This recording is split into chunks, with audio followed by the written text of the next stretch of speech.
Y'all asked for it. Now this is how you cook a Frison's chicken and sausage gumbo. All right, so we got to get the Holy Trinity chopped up. I got 2 stalks of celery, 2 small bell peppers. You can use 1 large one, and I got 2 onions. We're gonna get these chopped up and put them to the side.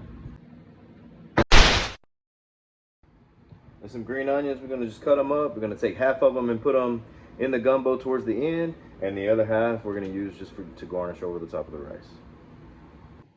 Now for the meat, I'm gonna use chicken and sausage. I'm gonna use about 3 pounds worth of boneless, skinless chicken thighs. You can use chicken breast if you want to. My favorite is chicken thighs. I'm not even gonna cut these up just because I'm not cooking for a big portion of. But the sausage is like good root. It makes or breaks the gumbo. If you don't have a good sausage, you're not gonna have a good gumbo. So my favorite is rabbito's smoked pork sausage. Yeah, find that in South Louisiana. Can't find this. Savoirs or Richards, they usually have a pretty big footprint. Those do in a pinch. Or if you could find some type of like an andouille Cajun sausage. Everybody calls everything Cajun these days, but if you could find a good andouille sausage, you could also use that as well. All right, now we got to get that sausage cut up. All right, I'm gonna put just a splash of oil at the bottom just to keep the chicken from sticking. And all we're gonna do here, we're just gonna sear each side, pretty much brown up your chicken real good to where it has like a nice little coat. Good and browned up. And we're gonna go always season with these 3 things. Everything I season, I'm gonna season it with tony's, garlic powder, and onion powder. And the reason that I use tony's, I know a lot of people are gonna say, oh, you don't use tony's, it's got too much salt and blah, blah, blah. That's the reason that I like using tony's, because if I add the salt myself, I'm gonna make it way too salty. Just open them pieces of chicken up. I'm gonna start letting them get that nice little crispiness on one side.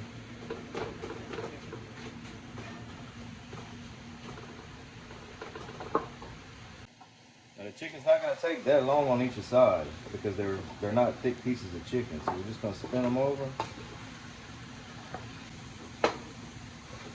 And all that stuff that's being stuck to the bottom, that's all flavor that's gonna stay in the gumbo after we do the roux and all that good stuff. So you can season it to taste. I'm not telling you how much you can season.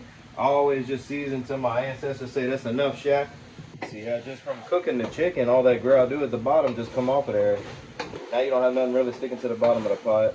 The chicken's starting to turn a little brown. You don't have to cook it all the way through just because we're just browning it up right now, and it's gonna be going into a hot boiling pot of water and ruin everything later. So we're just trying to get it, just get a little bit of nice color on this chicken. And then we're gonna remove it from the heat. We're gonna do our sausage next. All right, now I'm going in with my smoked pork sausage.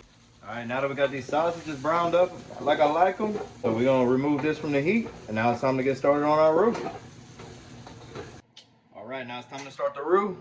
I'm gonna go in with 2/3 of a cup, just regular vegetable oil. And I do 2/3 of a cup. If you're not very seasoned at making a roux, I would do 1-to-1, meaning 1 cup of vegetable oil to 1 cup of all-purpose flour. You just get that oil all blended in with that all-purpose flour, just like that. All right, so all you're gonna do is you're just gonna keep that roux moving. Keep on stirring and keep moving it around in the pot, and you're gonna see slight color differences as you go. We want to get this to like a little chocolate color. Just kind of trust the process and trust the ratios of the oil and flour that you're putting in, because it's gonna cook down, it's gonna thin out, it's gonna do its thing once it's all in the pot. You're gonna notice differences every time you cook a roux. Don't let it sit on the bottom too long, because if this roux starts smoking, chances are you're starting to burn, and you don't want that. I had to switch spoons. I didn't realize that I didn't have my roux spoon.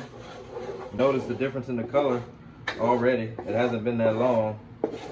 You can make a good roux in a fairly fast amount of time. Color's almost there. We're getting closer, but come back to it. That's about the color you want. I mean, that's pretty dang close. And you just keep it moving and keep it stirring. It is just about there. We're about to add in our vegetables. All right, now we're gonna add in our holy trinity and mix that up. You're gonna notice once your veggies started sweating, it kind of, all that water coming out kind of blended in with that roux a little bit. And we're just gonna saute these down until these veggies are soft, just a couple of minutes. All right, we're gonna go in with 2 32-ounce cans of reduced sodium chicken broth. Add it slow though, because you want that to all mix together real nice. You don't want to just create just a big old soup. You want to add it in there, let it blend up. You're gonna notice that it's, it starts getting thick, and you just keep stirring. Just keep adding a little bit until that roux is good and blended in, until it doesn't really want to mix together anymore. Real nice. All right, now that you got the first container in, you're gonna go ahead and just pour the rest of it. Now that it's all nice and blended, pour the whole 32 ounces. And then what we're gonna do is we're gonna go in with 2 more 32-ounce containers full of water. And that's gonna be all the liquid that we add to this.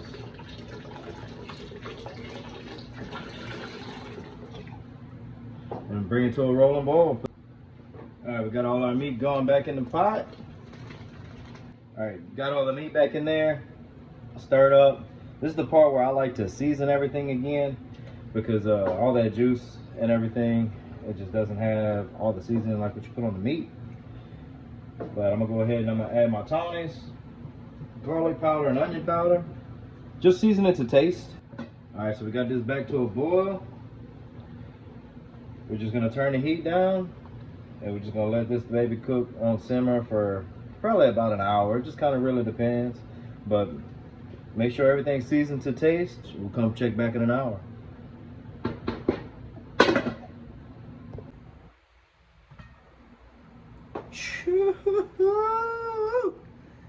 All right, so keep in mind, all the fats and the oils and everything, they're gonna rise to the top. Now, if you have a lot, it's just best to just either spoon it out or soak it up with a paper towel, something like that. Don't just mix it in there, you nasties. Get that oil out the top of there. And then at this point, we're about, I don't know, I'd say we're probably about 15 minutes away. So you can go ahead and start cooking your rice. All right, it's that time. Got us a scoop of rice. Time to ladle in that gumbo.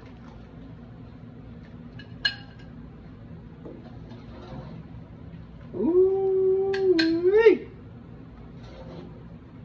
Piece of that chicken. I like a lot of juice in mine. Over the top of that with them green onions. Now that is a chicken and sausage gumbo that is sure to give you the frizzles.